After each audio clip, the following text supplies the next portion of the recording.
আসসালামু আলাইকুম। প্রিয় সপ্তম শ্রেণীর শিক্ষার্থীবৃন্দু, দেখো তোমাদের অর্ধবার্ষিক পরীক্ষায় লাভ ক্ষতি অধ্যায় থেকে একটা প্রশ্ন থাকবে। প্রশ্নটা হচ্ছে আমার লাভ ক্ষতি থেকে লাভ ক্ষতি। তো আমরা লাভ ক্ষতি আজকে শেখাবো। অর্ধবার্ষিক পরীক্ষা খুবই ইম্পর্টেন্ট। যে সমাধান আমরা যদি করতে যাই, দেখো দেওয়া আছে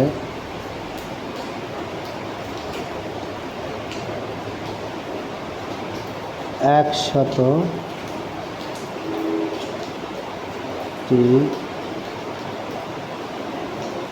কমলার ক্রয়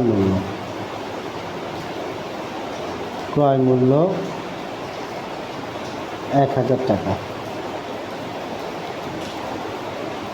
আর 100টি কমলার বিক্রয় মূল্য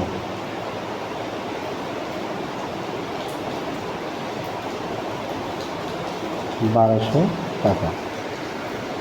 যদি ক্রয় মূল্যের চাইতে বিক্রয় মূল্য বেশি হয় তাহলে অবশ্যই আমরা লাভ করব। তাহলে আমরা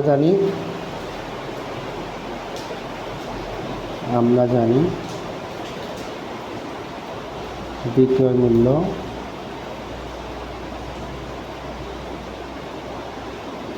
মাইনাস ক্রয় মূল্য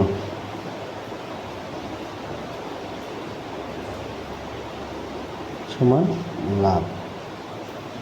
দেখো বিক্রয় মূল্য ছিল 1200 মাইনাস ক্রয় মূল্য ছিল 1000, লাভ হচ্ছে 200 টাকা। উত্তর 200 টাকা মাত্র। এই ছিল আমাদের লাভ ক্ষতি থেকে সমাধান। ইনশাআল্লাহ পরীক্ষার আগ মুহূর্ত পর্যন্ত এরকম আরও ভিডিও তোমাদেরকে দেওয়া হবে অর্ধবার্ষিক পরীক্ষায়, যেগুলো কমন উপযোগী। ধন্যবাদ। আসসালামু আলাইকুম।